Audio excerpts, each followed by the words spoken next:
Menjelang Lebaran, banyak kita jumpai jasa penukaran uang yang dilakukan oleh orang yang ingin mengambil peluang untuk mencari keuntungan. Lalu, bagaimana jika nominal yang kita terima tidak sebanding dengan uang yang kita tukarkan?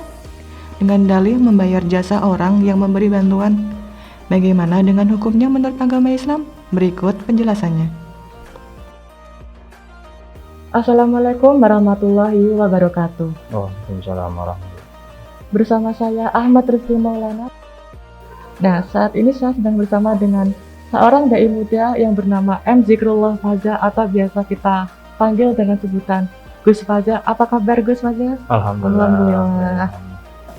Sebelum pandemi ini kan juga ada yang kayak kita baru dapat THR nih dari bos kita. THR nih anak-anak kecil, Masya Allah. Mereka bakal dari saudaranya dapat uang dari sepupunya, saudara, kakek, nenek. Gus sendiri dulu dapat berapa ribu itu Gus waktu kecil? Kalau saya sih dulu dikasih nggak dikasih ya alhamdulillah ya. Iya. Tapi sekarang sudah bukan zamannya dikasih tapi mengasih sekarang itu. Iyalah Gus. Itu yang bikin pusing itu. Nah, itu kan biasanya setelah dapat uang itu kan dapatnya 100 ribuan, 50 ribuan gitu ya Gus. Ya. Sedangkan kita sebagai yang mau memberi itu kok agak gimana kalau kok 100 ribu gitu dikasih semua kan nggak mungkin. Jadi kita ibaratnya seperti menukar uang, tapi menukarnya itu tidak di bank Gus, di jasa-jasa penukaran yang ada di pinggir jalan. Itu kan jasa penukaran. Iya, itu membuat oknum-oknum tertentu yang mau mengambil untung dari kesempatan itu. Nah, dari segi agama itu sebenarnya diperbolehkan atau enggak, Gus? Itu kan kita harus makanya orang tuh kadang mengatakan itu melihat dari perspektif dari barang yang diakadkan itu apa ya. Iya. Jadi ada di situ kan tadi seperti yang jenengan katakan itu kan jasa penukaran uang. Nah, jadi yang dijadikan akad itu uangnya atau jasa orangnya. Di situ kita bisa melihat kalau yang dijadikan akad itu uangnya, otomatis itu riba ya, karena yang namanya penjualan barang dengan barang yang sama harus mutamasilan, yang harus sama, artinya seperti tukar menukar. Kalau beda kan seperti kita uang terus diganti dengan HP, itu kan jual beli. Tapi kalau sama itu harus kadarnya sama, kalau tidak nanti timbul yang namanya riba, itu sudah jelas itu riba. Tapi kalau kita melihat dari sisi bahwasanya tadi seperti yang dikatakan itu adalah jasa, maka otomatis akan menjadi halal ya. Jadi yang kita akadkan itu kalau istilah fikih itu kita katakan ijarah atau akad sewa menyewa. Jadi kalau kita melihat dari itu kemudian pemotongan biaya itu adalah bagian dari pemberian jasa tersebut. Karena memang kalau kita tengok di kitab Fathul Qorib itu bahwasanya yang namanya ijarah atau akad nyewa ataupun jasa itu adalah bagian dari jual beli. Ya, di situ dikatakan al ijaratu fil haqiqah al bai'u. Jadi hakikat dari jual penukaran ataupun jasa ijarah itu adalah suatu jual beli. Ya. Illa anna fiha yang balu at-tauqid. Tapi di situ bisa menerima yang namanya tempo. Kalau jual beli kan tidak. Tapi itu bisa dijatuhkan tempo berapa hari dikerjakan, membangun rumah berapa hari selamanya.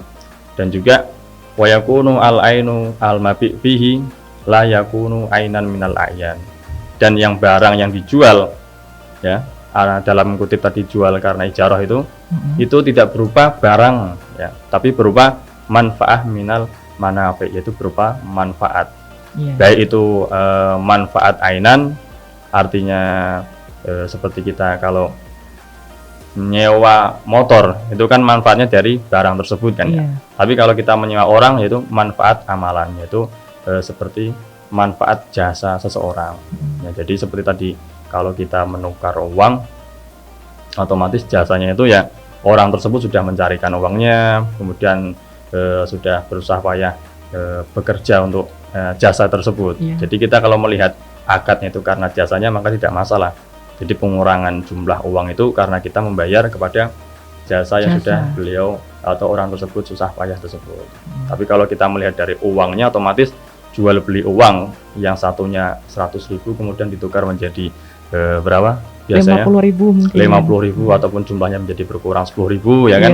Itu otomatis menjadi riba kalau kita melihat dari sisi seperti itu. Dan karena memang seperti kasus seseorang ya, ketika kita kan diperbolehkan untuk menyewa ataupun jasa menyusui anak ya kan. Jasa menyusui anak itu ada, bahkan dulu kan ketika Kanjeng Nabi itu kan disusui ya kan, sama siapa itu? Beliau itu kan juga artinya wa in arda'nakum fa'atuhunna ujurahun ya. Ketika mereka sudah memberikan irdo ataupun rodoah, yaitu memberi ASI, maka berilah bagian yang mereka pantas dapatkan, yaitu uangnya tersebut, jasa tersebut. Nah, walaupun jadi di Nihayatul Zain kitabnya siapa Imam Nawawi Al-Bantani itu mengatakan kadang walaupun jasa ataupun ijarah itu berupa jasa, tapi kadang ada sesuatu benda yang mengikuti akad tersebut. Seperti tadi kita kan jasa penukaran uang, tapi ada uangnya ikut kan. Itu seperti tadi ketika ASI itu. Jadi yang menjadi akad itu kan orangnya datang kemudian menyusui anaknya ya. ASI-nya itu, tapi ternyata keluar ASI-nya. Padahal yang dijadikan akad itu bukan ASI-nya, tapi orangnya yang menyusui tersebut. Jadi kadang ASI tersebut mengikuti ainan ittibaan li akil ijarah atau li manfaat tersebut. Jadi semacam itu, artinya kalau kita melihat dari sisi ijarahnya atau manfaat jasa orang tersebut maka tidak masalah. Tapi kalau kita melihat dari sisi uangnya tersebut berkurang, ya otomatis itu bagian dari riba. Jadi kita mungkin bisa menyikapinya dengan bijak ya, artinya karena kita kan membutuhkan itu, apalagi dan itu juga manfaat bagi kita, juga manfaat bagi mereka, orang-orang yang pada di hari Id itu bisa berbahagia bersama. Ya, bagaimanapun caranya kita bisa menyikapi dengan yang lebih bijak, dengan cara pandang yang semacam itu. Nah, mungkin dari pernyataan Gus Fazil ini dapat saya simpulkan, jasa penukaran uang itu ini bisa menjadi halal, bisa juga menjadi haram, tergantung dari konteks penilaian setiap orang gitu ya Gus ya. Akadnya tersebut. Akadnya. Kalau semisal ada jasa penukaran uang tapi nominal yang berkurang itu terlalu banyak, itu jatuhnya riba ya Gus ya? Ya, permasalahan nominal itu mau sedikit atau banyak itu kan dari seperti kita penyediaan jasa ya. Berapa uang kesepakatan di situ. Jadi tidak bisa dibatasi kecuali kalau memang ya, karena itu suatu oknum ya. Kadang ketika di jalan ada yang mengambil lebih banyak, itu memang kita tidak ada aturan di situ. Ya, kalau masalah riba itu karena kita yang jadi uangnya itu maka menjadi riba. Tapi kalau jasanya, pembayaran jasa itu baik sedikit atau banyak itu tergantung kesepakatan di awal. Jadi kalau dia memang kasih memberikan banyak, kita sepakat ya, seperti kita mau minjem motor, yang satu tarifnya 10.000, yang satu 100.000, kan tidak masalah. Nah, semacam itu. Jadi tergantung dari kesepakatan kedua belah pihak juga. Jadi nggak apa-apa. Itu ibaratnya itu kita menghargai mereka yang udah bersusah payah mencari uangnya, ngantri di bank gitu ya Gus. Terus kita juga memberi reward lah buat mereka yang udah nungguin di pinggir jalan. Ya, apalagi sekarang juga kan nunggu di bank itu kalau subuh itu sudah berangkat ya.